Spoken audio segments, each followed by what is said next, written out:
할렐루야. 아멘. 오늘도 우리 주님의 은혜와 사랑이 여러분과 함께 하시기를 주님의 이름으로 축원합니다. 아멘. 오늘은 숨겨진 영웅 시리즈 10번째 다메섹의 아나니아에 대해서 말씀을 나누고 또 은혜를 받고자 합니다. 아나니아라고 하는 이름의 뜻은 하나님은 은혜로우시다, 하나님은 자비로우시다 라고 하는 뜻입니다. 성경에는 총 3명의 아나니아가 나와서 제가 다메섹의 아나니아 이런 제목을 달았습니다. 우리가 아는 대로 아나니아와 삽비라가 있습니다. 여기서 나오는 아나니아는 어떤 사람입니까?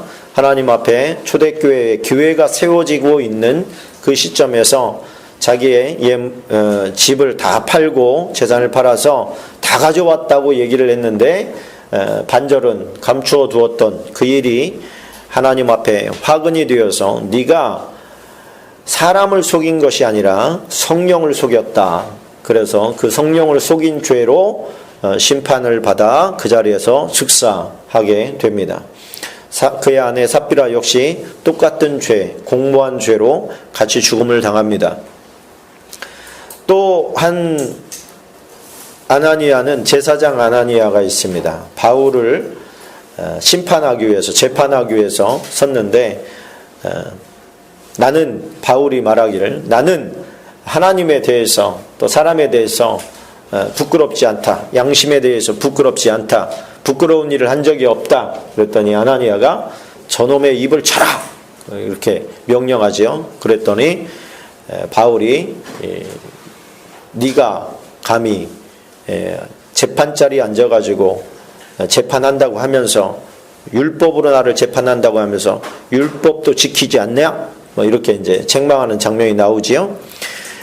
죄인으로 정죄되기 전에는 무력을 사용해서 책찍질해서 책벌할 수가 없는 게 율법입니다. 그러니까 우리나라가 죄를 만들어내는 나라였지 않습니까? 50 때나 이럴 때 고문하고 핍박하고, 그래서 네가 무슨 죄를 졌잖아. 그래서 나는 아닙니다. 그러면 죽도록 때리고 뭐 핍박하고 막 그래가지고 결국에는 내가 그랬습니다. 계속 맞다가 죽을 것 같으니까 내가 그랬습니다. 그러고서 자술서 쓰고 지장 찍게 만들면 때리는 걸 그만두는 거예요. 그러면 폭력에 의한 증언은 의미가 없는 거거든요. 법정에서 의미가 없습니다. 그건 법적으로는. 만약에 법정에서 나는 이 진술을 쓰기 위해서 나는 폭력을 당했습니다. 그러면 그 재판이 무효가 됩니다. 그렇기 때문에 그 진술이 진짜고 타의에 의해서 고문받고 뭐 이렇게 된 게 아니라, 고문을 통해서 증거를 가져올 수 없기 때문에 형사들이 있는 것이고 또 검사들이 있는 겁니다. 증거를 수집하지요. 그래서 네가 너 말은 거짓말이라고 하지만은 이 모든 정황이 다 너로 향하게 되고 있다. 그래서 그 사람으로 하여금 빼도 박도 못하는 증거를 찾을 때까지 그 책임을 본인에게, 죄인에게 있는 게 아니라 수사관들에게 있는 겁니다. 그 와중에서 때릴 수가 없는 거예요. 왜? 때리면 그 맞는 것을 피하기 위해서 거짓 증언을 하게 될 수밖에 없기 때문입니다. 율법은 그걸 막고 있는데 이미 그 시대에 2000년 전부터 때려서 얻어낸 진술은 무의미하다는 것을 이미 성경은 기록을 하고 있는 거예요. 율법은 이미 오래전부터 그것을 기록하고 있는 거예요. 근데 대제사장은, 지금 아나니아는 입을 치라는 건 뭡니까? 그의 인격을 모독하고 또한 자기가 원하는 대답이 아니라는 거죠. 그 때리라는 거예요. 그러니까 율법이 얼마나 정통합니까? 사울이. 그러니까 네가 나를 율법으로 정죄한다고 지금 거기 앉아가지고 율법을 어기고 나한테 지금 명령하냐? 때리라고 하냐? 대제사장인 줄 몰랐죠? 그 판관이 법도 몰라서 해야 되냐? 오히려 책망을 듣습니다. 그랬더니 옆에 있던 사람이 네가 대제사장한테 그러면 되냐? 그래도 된다고 그거는 율법에 나왔냐? 그랬더니 나는 그가 대제사장인 줄 몰랐다. 그런 이제 장면이 나오지요. 그게 두 번째 아나니아입니다. 오늘 우리가 말하고 싶은 이 다메섹의 아나니아. 성경에 보니까 다메섹의 아나니아를 보고 10절에 보니까 그때 다메섹의 아나니아라 하는 제자가 있더니 이렇게 이야기를 합니다. 주께서 환상 중에 불러 이르시되 아나니아야 하시거늘 대답하되 주여 내가 여기 있나이다. 다메섹에 예수님의 제자가 있었다. 이 이야기를 통해서 우리가 여러 가지를 생각해 볼 수가 있습니다. 왜 그러냐면 예수님께서는 다메섹에 가신 적이 없기 때문에 그렇습니다. 그러니까 예수님께서 다메섹에 가서 전도 활동을 하지 않았기 때문에 이 사람은 제자들이 흩어져서 그 사람을 전도했든지 아니면 유대에 살고 있었는데 유대에 살고 있으면서 예수님의 메시지를 듣고 그 세례를 받아서 예수님의 제자가 됐는데 초대교회의 첫 번째 순교자인 야고보, 이 야고보의 순교가 났을 때에 핍박이 일어났습니다. 그 여파가 좀 컸어요. 그래서 많은 믿는 자들이 흩어졌습니다. 여기서 흩어졌다는 것은 주변 나라들로 피신했다는 뜻이에요. 그 피신해서 다메섹에 머물면서 그곳에서 선교 활동을 하고 있던 사람이 아닐까 이렇게 추측을 해보는 것입니다. 그런데 그는 오늘 본문을 보니까 분명히 이 사람은 어떤 사람이냐? 하나님의 음성을 들을 줄 아는 사람이요. 또 경건한 사람입니다. 하나님의 손에 붙잡힌 인생을 살고 있던 그런 사람입니다. 그런데 그가 이런 말을 합니다. 9장 13절에 보니까 아나니아가 대답하되 주여 이 사람에 대하여 내가 여러 사람에게 듣사온즉 그가 예루살렘에서 주의 성도에게 적지 않은 해를 끼쳤다 하더니 여기서도 주의 이름을 부르는 모든 사람을 결박할 권한을 대제사장들에게서 받았나이다 하거늘. 예수님께서 아나니아에게 나타나서 너 지금 직가라고 하는 거리에 가면 너를 기다리고 있는 사울이라고 하는 자가 있는데 그에게 안수해서 그의 눈을 뜨게 해라. 아나니아라고 하는 사람이 와서 자기에게 안수해서 눈을 뜨게 되는 것을 사울이 이미 환상으로 봤다. 그러니까 네가 가도 그는 환영할 거다. 이런 얘기죠. 그런 얘기를 했더니 아나니아가 한 얘기가 오늘 우리가 읽은 말씀이에요. 그 사람 사울이요? 예루살렘에서 온 그 사울 맞습니까? 그 사람 우리가 잘 알고 있습니다.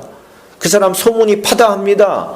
얼마나 많은 크리스천들을 괴롭히고 포박해서 우리를 환난에 넘겨뒀는지 너무나도 잘 알고 있습니다.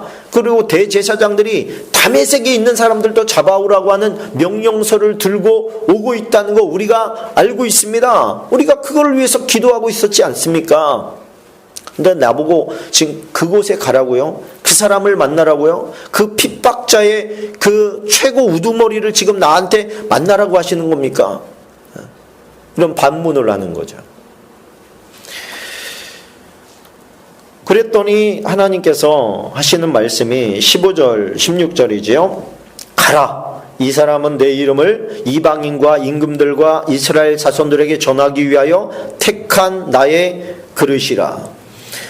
여러분, 하나님께서는 이미 사울을 택했는데 다메섹 도상에서 택한 것이 아니라 이미 그가 태어나기 전부터 만세 전에 이미 그를 하나님께서 사용하시려고 택하셨다는 거예요. 그럼 뭔가 여러분들 머리가 어지럽지 않습니까? 그러면 하나님께서 택하셨을 사람인데 왜 그를 통해서 스데반이 죽는 자리에 있게 하셨고 돌에 맞아 죽어가게 하셨고 많은 사람이 그 사람을 통해서 포박당하고 매맞고 감옥에 갇히게 만드는 그런 일을 하나님이 택하셨다고 하는 사람을 통해서 왜 하셨습니까? 하나님이 택하셨다면 하나님의 같은 자녀된 그런 거 아니겠어요? 이 자녀로 하여금 이 자녀를 때리게 하는 거 아니겠습니까? 그런 반문이 나와야 될 것 같은데 아나니아는 반문이 안 나와요. 그런데 저는 나오더라고요. 그러면 스데반은 뭐예요, 주님? 그러면 그의 손에 잡혀간 크리스천들은 뭐예요? 왜 하나님 그를 이제 택한 게 아니라 이미 하나님께서 택하신 그릇이면서 좀 미리 나타나셔서 그걸 좀, 그런 일들을 좀 막으시지. 왜 막지 않으시고 그걸 다 그렇게 환난과 핍박을 당하도록 내버려 두셨다가 이제 와서 그를 쓰시겠다고 하느냐 말이죠.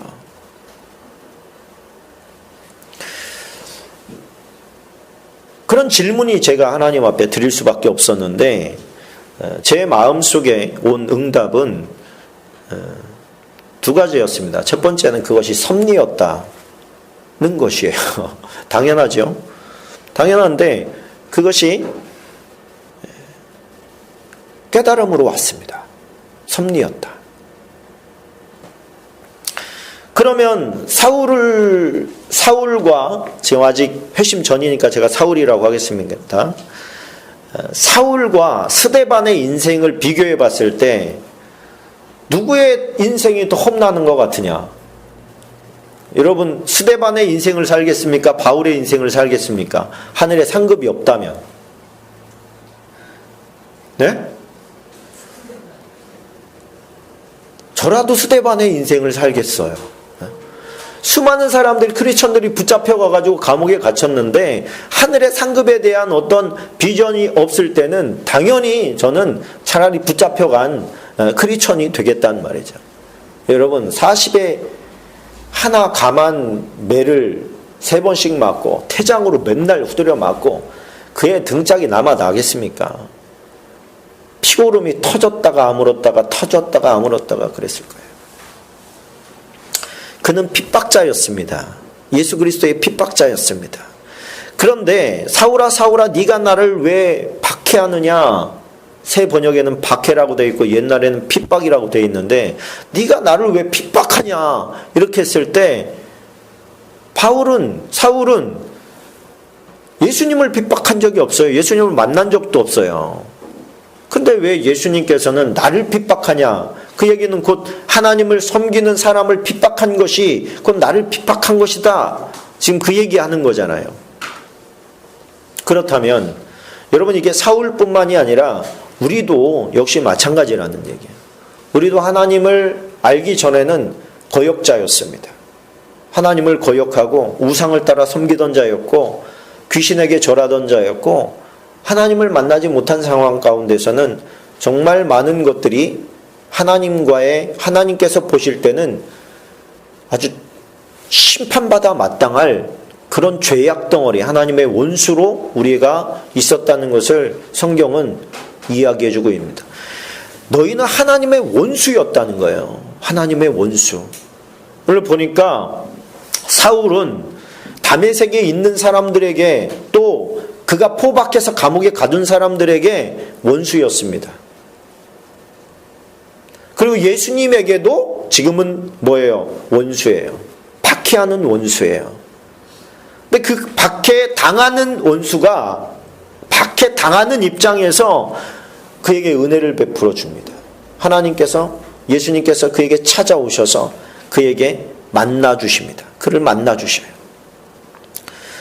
또 다메섹에서 두려워 떨면서 나를 잡으러 오는 사람이 오늘일까 내일일까 염려하고 잡혀간 사람들에 대한 소식이 들리고 그 사람들은 채찍에 맞고 감옥에 갇히고 때로는 예수님을 부인하고 다시 밖으로 나온 사람들의 소식을 들으면서 나에게는 언제 올까 그것이 두려워 떨고 있었던 그 이름만 들어도 살이 덜덜덜덜 떨리는 그 사울의 그 이름을 보면서 얼마나 그들은 두려움에 사로잡혔고 그를 원망하고 때로는 저주했겠습니까?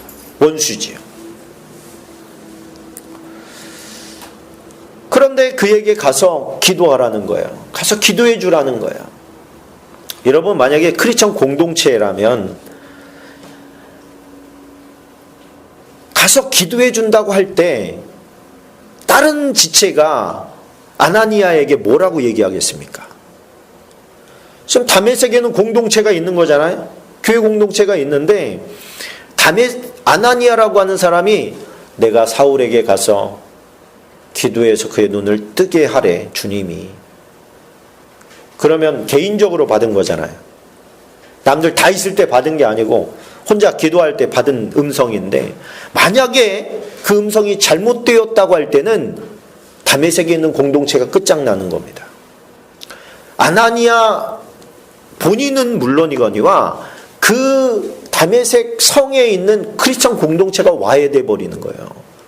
굉장히 중요한 일이에요. 아마 많은 사람들이 말하고 갔더라면 절대로 안 됩니다. 절대로 안 됩니다. 막 이렇게 얘기했을 거예요. 이분은 얘기하지 않고 일단은 기본 혼자로 갑니다. 혼자 갑니다.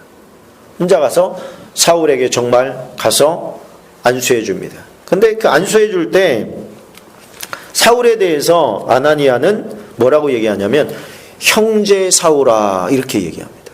형제 사울아.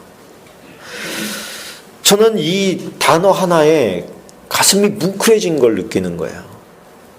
원수잖아요. 원수인데 그 원수에 대해서 이제 예수 안에서 너는 내 형제다라고 선포한 거예요. 네가 한 짓과 이제까지 해온 짓과 상관없이 너는 지금부터는 내 형제라는 거예요. 저는 왜 주님께서 이렇게 말씀하시거든요. 사도행전 9장 4절에 보니까 6절까지 보니까 땅에 엎드러져 들음에 소리가 있어 이르시되 사울아 사울아 네가 어찌하여 나를 박해하느냐 하시거늘 대답하되 주여 누구시니까 이르시되 나는 네가 박해하는 예수라. 그러면서 뭐라고 하시냐면 너는 일어나 시내로 들어가라. 눈이 멀었거든요 지금. 근데 일어나서 네가 왔던 곳으로 돌아가라. 그렇게 하지 않아요. 보통 가다가 눈 멀면 어떻게 하겠습니까? 자기 집이 있는 곳으로 돌아가야 되잖아요. 그런데 지금 다메섹으로 들어가라는 거예요. 네가 목적한 그거 있잖아. 그곳으로 들어가. 시내로 들어가. 이렇게 말씀하시면서 네가 행할 것을 내게 이를 자가 있느니라. 이렇게 말씀하시는 거예요. 이상하지 않습니까 여러분? 그냥 말씀을 지금 들으니까 그냥 얘기해 주시면 되잖아요. 왜 그렇게 위험스러운 사람과 미팅을 갖게 하냐 말이에요. 사울아, 너는 앞으로 나를 위해서 희생하면서 살아야 된다. 복음을 위해서 살아야 돼. 넌 지금 회개하고 세례받고 그리고 복음을 증거하는 인생을 살도록 해라. 하나님께서 지금 다 듣고 계신데 그렇게 얘기해 주면 얼마나 심플하고 단순하고 좋습니까? 그런데 사람을 만나라는 거예요. 내가 보내주는 사람을 만나라는 거예요. 그 사람을 만나라. 할렐루야. 그러니까 다시 말하면 하나님께서는 효율적이신 분이 아니에요. 빨리빨리 이게 아니에요. 최대한 빠르게 너를 회심시켜서 사용하겠다. 뭐 이런 분이 아니에요. 하나님은. 그러니까 하나님은 우리가 볼 때는 전혀 효율적이지가 않아요. 우리가 생각할 때는 그 많은 박해받을 때에 흩어졌던 그 크리스천들이 한 곳에 모였을 때 한꺼번에 제자를 딱 삼아서 가라! 온 세상에 만방에 전하라! 이렇게 한번 말씀을 딱 전해주시면 얼마나 효과적으로 효율적으로 막 급속도로 이렇게 나가겠습니까? 하나님께서는 그렇게 안 하셔. 답답해 미치겠어요 아주. 한 사람 한 사람을 이렇게 하시는 것 같은 거예요. 아니 예수님이 말씀 전하실 때 5,000명 7,000명씩 모였을 때 성령 받게 해주시고 막 충만하게 해주셔서 그럼 몇만 명이잖아요. 몇만 명에게 너희는 가서 복음을 전하라 이렇게 하면 얼마나 좋겠습니까? 12명 가지고 하겠다는 거예요 지금. 그러니까 어떻게 보면 효율성을 참 못 살리신다 우리 하나님이. 이게 마음이 급한 게 전혀 없으시구나 이런 생각을 하지요. 근데 빨리 하고 많이 하고 보다 더 중요한 게 뭐냐면 관계라고 하는 것을 오늘 우리에게 보여줍니다. 관계예요. 관계. 누구 그래 보니까 머리형 사람이 있고 가슴형 사람이 있대요. 머리형 사람은 일 중심인데 가슴형 사람은 사람 중심이랍니다. 사람 때문에 뭔 일을 못하는 이런 게 있어요. 그래서 머리형과 가슴형이 같이 만나야 돼.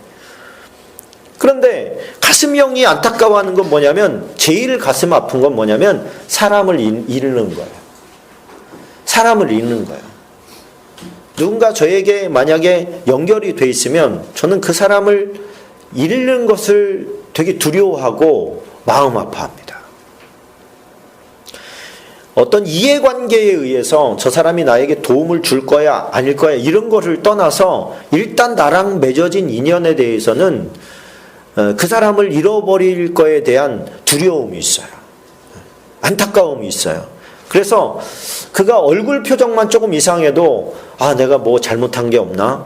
이렇게 자꾸 돌아보게 돼요. 그게 내가 소심해서이기도 하지만은 혹시나 사람을 잃을까 하는 두려움 때문이기도 합니다. 이것이 뭐냐면 관계예요, 관계. 하나님께서도 저는 가슴형 하나님이 아니실까 이런 생각을 합니다. 한 양을 99마리를 두고 한 마리를 찾아가는 게 그게 주님의 마음 아닙니까? 한 마리도 잃고 싶지가 않은 거예요. 그 주님께서 지금 이 죄 많은 사울과 이 영성 충만한 이 아나니아를 영성만 충만한 게 아니에요. 사랑이 얼마나 막 넘치는지 아나니아가 그냥 주님의 말씀 한마디 있는데 이 사람의 마음에도 사울에 대한 부담감이 있었잖아요. 그렇죠? 근데 그 부담감을 하나님의 말씀으로 이겨내잖아요. 이겨내면서 승화시켜버려. 뭐라고 가서 얘기해요? 형제 사울아. 확 안아버린 거예요. 그냥 확 안아버린 거예요. 넌 내 형제야. 그러면서 확 안아버린 거예요. 그러면서 기도하니까 하나님께서 그의 눈에서 비늘 같은 것이 떨어지면서 보게 만듭니다. 보게 만들고 그 다음에 사울이 그 자리에서 회심하면서 세례를 받습니다. 세례를 받고 회심하는 모습을 아나니아가 보고 그를 데리고 형제들에게 소개합니다. 소개하면서 중요한 걸 하는데 그게 뭐냐면 형제들과 같이 며칠을 머물게 하는 거예요. 형제들과 같이 며칠을 머물면서 그 형제들이 살아가는 모습을 보여줘요. 이게 얼마나 드라마틱한지 여러분들 얼굴 표정을 보니까 별로 감흥이 없어서 제가 좀 답답한데, 여러분 원수를 데려다가 지금 세례를 줄 뿐만 아니라 먹고 자고 하면서 그 공동체를 지금 보여준 거예요. 다 오픈한 거예요. 그 모습을 보고 사울이 완전히 바뀌어서 예수는 그리스도라고 선포하기 시작합니다. 진짜 복음을 그제서야 선포하기 시작합니다. 그도 이제는 목숨을 내걸고 선포하기 시작합니다. 왜 그런 거 아니? 그는 제2의 인생을 얻었기 때문입니다. 여러분, 갑자기 강렬한 빛을 보고 눈이 멀어버렸어요. 자, 여러분 눈이 멀었다고 생각을 해보세요. 여러분들이 갑자기 교회에 왔는데 제가 여러분에게 야! 그랬더니 갑자기 여러분들의 눈이 확 다 멀어버렸어요. 다 멀었다. 지금 다 멀어버렸어요. 그럼 여러분 마음이 어떠실 것 같아요? 눈이 멀었어. 안 보여. 지금 아무것도 안 보여요. 그러면 여러분 끝났다는 생각이 들어요. 이 시각장애인들 이야기를 들어보니까 태어나면서 시각장애인은요 처음부터 그거니까 살아나간다는 거예요. 별로 불편하지가 않아. 떠본 적이 없으니까. 그냥 불편하지가 않아요. 어떻게 하면 벽을 피하는지, 함정을 피하는지, 이거 걸칠 걸 피하는지 다 파악을 해요. 그리고 청각과 후각이 굉장히 발달을 합니다. 절망하는 건 뭐냐면 멀쩡히 잘 살고 있다가 어느 날 눈이 멀어버리는 거예요. 이런 사람이 절망해서 일어날 줄을 모른다는 거예요. 인생 끝난 거죠. 본인에게 인생이 끝나버린 거예요. 사울의 마음이 어떻겠습니까? 유학을 했으면 뭐 하겠어요? 그렇죠? 예루살렘까지 와가지고 유학했으면 뭐 하겠어요? 로마 시민권자면 뭐 하겠어요? 가진 게 많으면 뭐 하겠어요. 눈이 멀어버렸는데. 인생 끝난 거예요. 근데 희망은 뭐예요? 아나니아라고 하는 사람이 나에게 와서 안수해주면 내 먼 눈이 떠진 거라는 희망의 메시지를 들은 거예요. 그리고 내가 그동안 철한 사명은 의식을 가지고 행했던 크리스천들을 잡아 죽이는 일이 예수 그리스도를 박해하는 것. 그 예수 그리스도가 뭐라는 거예요, 지금? 바울이 뭐라고 고백하죠? 주여 뉘시오니까. 히브리 사고에서 하늘에서 음성이 들리는 것은 하나님인 거예요. 그런데 하늘에서 음성이 들려. 그것도 다른 사람들은 안 들리는데 자기에게만 들려. 그럼 뭐예요? 하나님이란 얘기예요. 하나님은 나의 주님이신데 그 음성이 하나님이 나에게 얘기하는데 예수라는 거예요. 그 음성이. 그러니까 사울의 입장에서는 하나님과 예수라고 하는 분이 한 분이구나 라고 하는 게 금방 느껴지는 거예요. 그러면 그분이 하나님인데 내가 하나님을 대적하는 삶을 살았구나. 눈먼 것만 해도 감사한 일이구나. 그런데 뜨게 해주겠다니. 그리고 진짜 떴잖아요. 완전히 사람이 바뀌어버린 거예요. 그리고서 우리가 아는 바울로 바뀌어서 인생 전체를 하나님 앞에 올인하는 그런 인생을 살아갑니다. 제가 영웅으로 잡은 것은 아나니아예요. 아나니아의 이 두려움을 극복하는 마음이 없었더라면, 또 사울을 형제로 품고 그에게 세례를 주고 공동체에 소개하는 일이 없었더라면, 여러분, 바울이 이 시로 나와서 예루살렘에 가서 내가 당신들을 핍박하던 내가 바뀌었다고, 나 이제 진짜 크리스천이라고 고백하고 제자들을, 사도들을 만나기를 원했는데 아무도 만나주지 않았어요. 다메섹과 예루살렘은 그렇게 많이 떨어지지는 않았지만 모르잖아요. 이 사람이 누군지 어떻게 알아? 옛날 행실만 알고 있는데 지금 내가 완전히 바뀌었다고 얘기한들 믿어지겠냐고요. 아무도 안 만나는 거예요. 제 만나는 순간 우리는 끌려간다.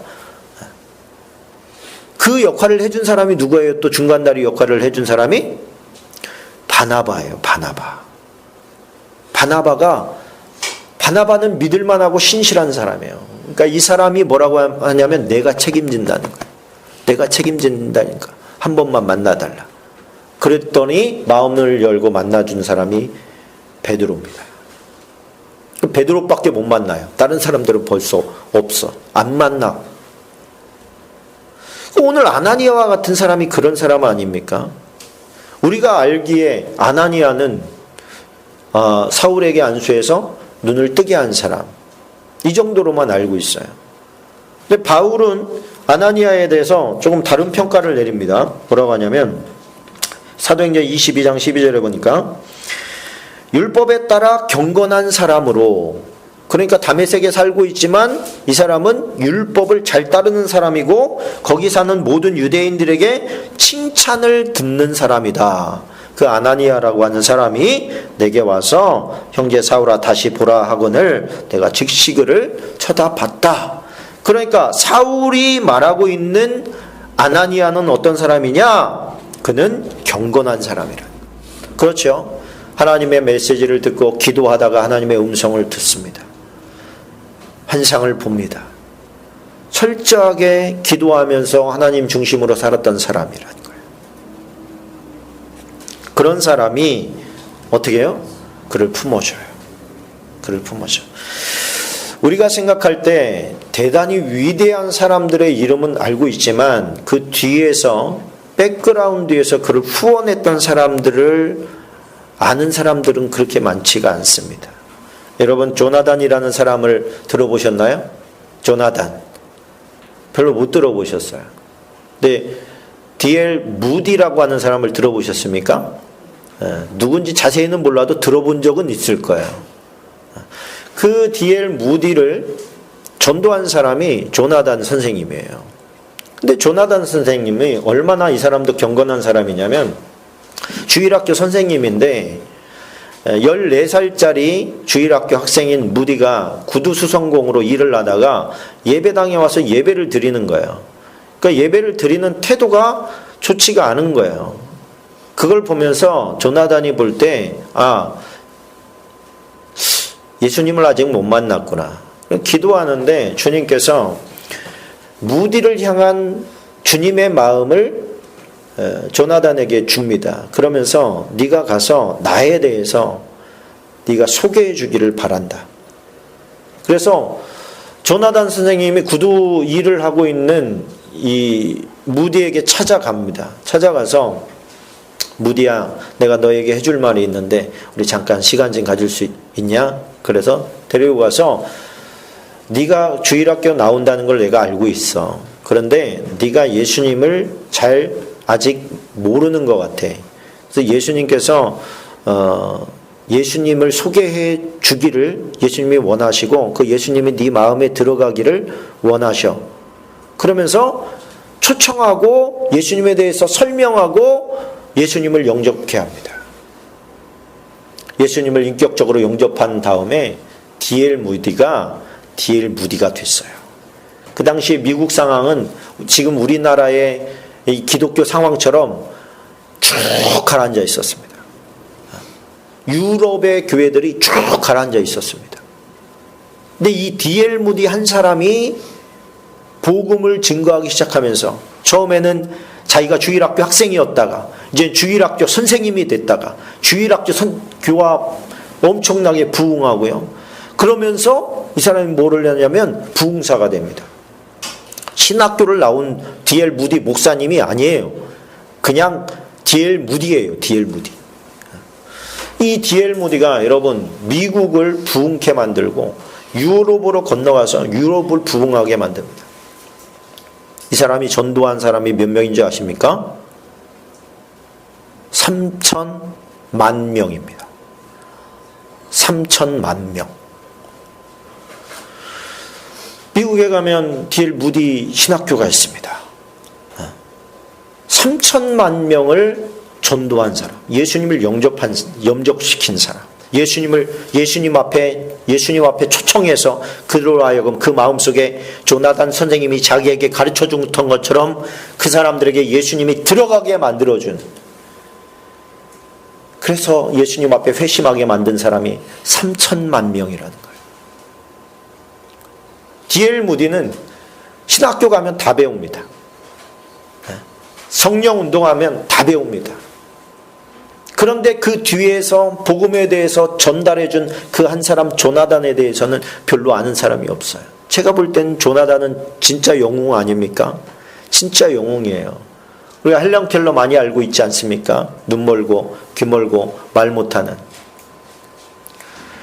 그 부모도 포기하고 엄마도 포기하고 돈이 있으니까 설리반 선생 데려다가 뭔가라도 좀 케어하면서 가르칠 게 있을까 그러고 맡겼는데 얼마나 이 사람이 헌신적으로 헬렌 켈러를 돌봅니까? 그녀가 스코틀랜드의 글래스고우 대학에서 여자로서 최초로 명예 박사학위를 받으면서 그가 수화로 그 모인 사람들에게 연설을 하는데 그 연설의 내용이 이런 내용이에요. 나와 같은 보잘것없는 불구자에게 이런 명예로운 학위를 주신 것을 감사합니다. 암흑과 침묵도 전진하려는 내 정신력을 막을 길이 없습니다. 그리고 수화로 연설을 했는데 그때 그곳에 모인 사람들이 그녀에게 보낸 박수 소리는 천둥 소리와도 같았다. 이렇게 표현을 합니다. 그런데 들을 수가 없어요. 아무리 큰 소리로 박수를 쳐도 그 사람들을 볼 수도 없고 들을 수도 없어요. 설리반의 통역을 통해서 그 손가락에 표현해주고